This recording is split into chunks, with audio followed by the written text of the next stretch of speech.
Noong 1565, ilang daang Kastila lamang ang dumating sa kapuluan. Kung tutusin, hindi sila sapat para sakupin ang buong Pilipinas sa lakas lang ng sandata.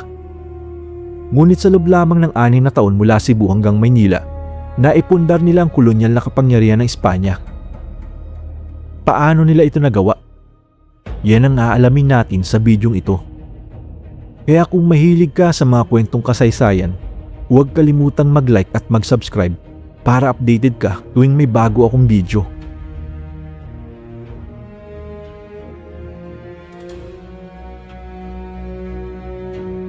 Upang maunawaan kung bakit naging posible ito, kailangan muna nating bumalik sa unang pagdating nila. Noong March 1521, dumaong sa Samar ang ekspedisyon ni Ferdinand Magellan sa ilalim ng bandila ng Espanya. Ngunit bakit nga ba siya napadpad sa Pilipinas? Si Ferdinand Magellan, isang Portuguese na mandaragat, ay unang naglingkod sa Portugal. Ngunit nang hindi tanggapin ng hari ng Portugal ang kanyang plano, lumipat siya sa Espanya at nag-alok ng isang matapang na ideya, ang marating ang Spice Islands o Moluccas sa pamamagitan ng paglalayag pakanluran. Noong mga panahong iyon, napakahalaga ng mga pampalasa tulad ng clove, nutmeg at cinnamon. Ginagamit ang mga ito sa pagpreserba ng pagkain, medisina at maging sa pagpapakita ng yaman. Kaya minsan ay mas mahal pa ang halaga nito kaysa ginto. Ngunit ang rutang papunta roon ay kontrolado na ng Portugal matapos nilang matagpuan ang daang pandagat na umiikot sa Africa patungong Indian Ocean. Dahil dito, naiwan ng Espanya sa kompetisyon. Kung nais nitong makibahagi sa napakalaking kita ng kalakalang pampalasa, kailangan itong makahanap ng alternatibong ruta, isang daang hindi dadaan sa teritoryong kontrolado ng Portugal. Dahil dito, sinuportahan ni Haring Charles I ng Espanya na kalaunan ay naging Charles V ng Holy Roman Empire ang ekspedisyon ni Magellan noong 1519. Ang layunin, patunayan na maaaring marating ang Spice Islands sa kanlurang direksyon at mapasama ang mga ito sa teritoryong saklaw ng Espanya ayon sa kasunduan sa Tordesillas. Matapos tawirin ng karagatang Atlantiko, matagpuan ang kipot sa dulo ng Timog Amerika na ngayon ay tinatawag na Strait of Magellan, at makatawid sa malawak na karagatang Pasipiko, nakarating ang kanyang ekspedisyon sa kapuluan ng Pilipinas noong 1521. Hindi nila planong sakupin agad ang Pilipinas. Ang tunay na layunin nila ay ang Moluccas. Ngunit dahil sa lokasyon ng kapuluan na nasa gitna ng mahalagang rutang pangkalakalan, naging mahalagang hintuan ito para sa supply, pakikipag-alyansa at pagpapalawak ng impluensya. Sa Cebu, nabinyagan ng ilang pinuno kabilang si Raha Humabon na nakipag-alyansa kay Magellan bilang bahagi ng estratehikong ugnayan. Ngunit sa Mactan, tumanggi si Lapu-Lapu na kilalanin ang kapangyarihan ng Espanya o ang bagong alyansa. Noong April 27, 1521, naganap ang labanan sa Mactan. Napas lang si Magellan.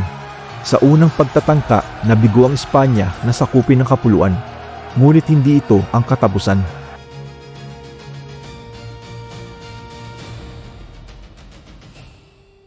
Noong ika-16 na siglo, ang kapuluan ay hindi pa isang bansa. Ito ay binubuo ng magkakahiwalay na pamayanan. Bawat isa ay may sariling datu, interes at alyansa. May kalakalan, may sandata, may kapangyarihan. Ngunit walang iisang sentrong otoridad. At iyon ang politikal na realidad na haharapin ng Espanya. Hindi nila nilabanan ng isang bansa, nilabanan nila ang magkakahiwalay na kapangyarihan. Matapos ang pagkasawi ni Ferdinand Magellan sa Mactan, ilang ulit silang nagtangkang bumalik. Noong 1525, ipinadala ang ekspedisyon ni Garcia Joffre de Loaiza upang sundan ang ruta ni Magellan at tuluyang maabot ang Moluccas. Ngunit sinalubong sila ng bagyo, gutom at sakit. Marami ang namatay, kabilang si Loaiza mismo. Noong 1527, muling sinubukan ni Alvaro de Saavedra Cerón mula sa New Spain na magtatag ng presensya sa rehiyon. Nakarating siya sa Mindanao at Moluccas, ngunit nabigo siyang makahanap ng rutang pabalik sa Amerika. Isang napakahalagang problema sa panahong iyon. Noong 1542 naman, dumating ang ekspedisyon ni Ruy Lopez de Villalobos. Siya ang nagbigay ng pangalang Las Islas Pilipinas bilang parangal kay Prinsipe Felipe na kalaunan ay magiging Philip II of Spain. Ngunit muli, kinapos sila sa supply at naharap sa tensyon laban sa Portugal. Nabigo rin ang pagtatangkang ito. Sa loob ng 4 na dekada, paulit-ulit na nabigo ang Espanya. Ang problema ay hindi kakulangan sa ambisyon. kundi kakulangan sa estratehikong pundasyon. Wala pang permanenteng base, wala pang maasang rutang pabalik sa Amerika, wala pang sistematikong plano ng paninirahan. Ngunit nagbago ang lahat sa kalagitnaan ng ika-16 na siglo.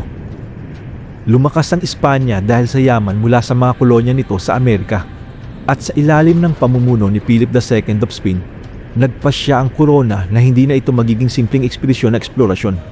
Layunin na ngayon ang permanenteng kolonisasyon. Noong 1564, ipinadala mula Mexico ang ekspedisyon sa pamumuno ni Miguel Lopez de Legazpi. Mahalagang linawin, hindi purong mga Kastilang ipinanganak sa Europa ang bumuo ng pwersang ito. Marami sa kanila ay nagmula sa New Spain o Mexico. Kabilang ang mga Kriolo, Mistiso at maging ang mga katutubong Meksikano na bahagi ng kolonyal na hukbo.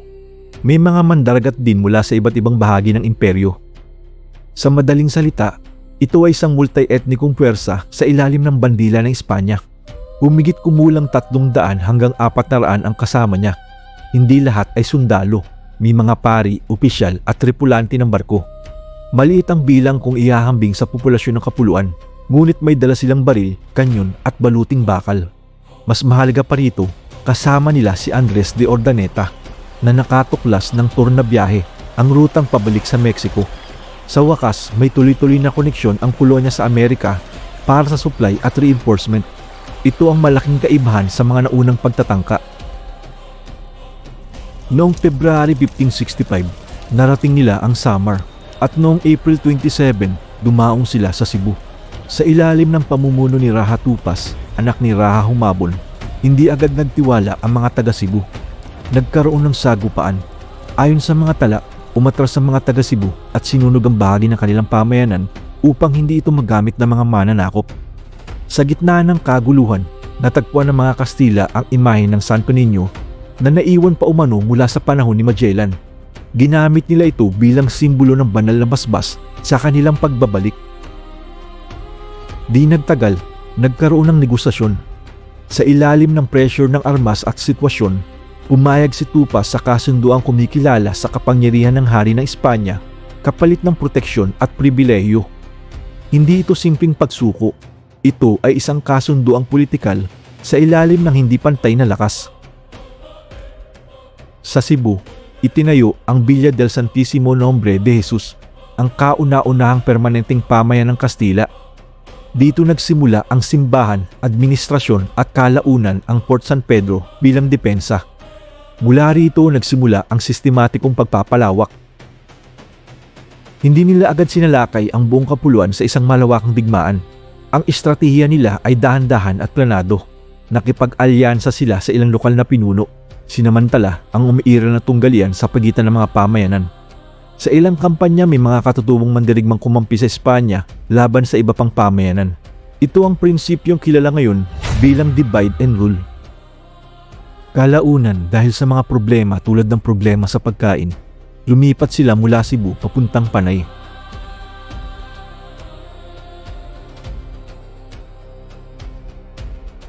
Matapos patatagin ang kanilang posisyon sa Cebu, napagtanto ni Miguel Lopez de Legazpi na hindi sapat ang manatili sa Visayas.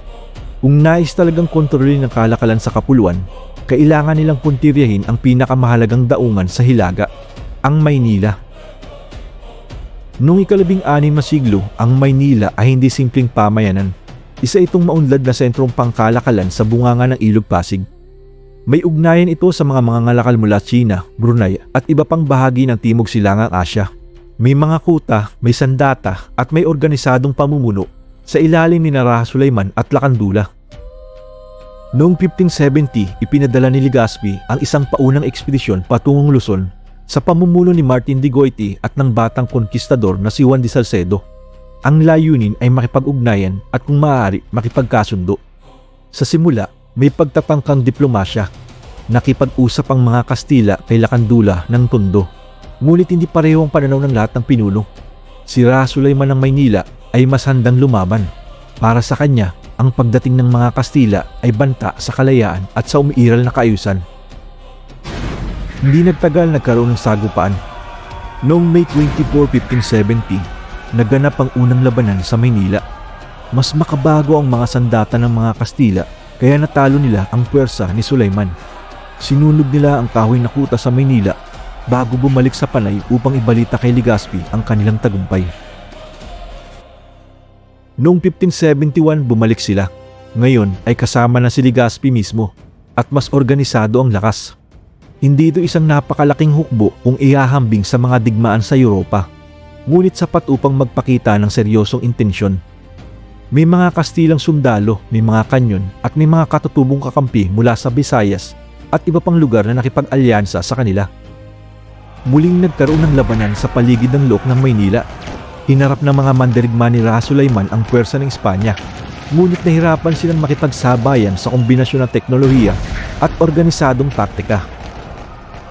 Sa huli, bumagsak ang Maynila sa kamay ng mga Kastila. Matapos ang labanan, nagsimulang magbago ang lungsod. Noong June 24, 1571, opisyal na itinatag ni Legazpi ang Maynila bilang kabisera ng kolonya.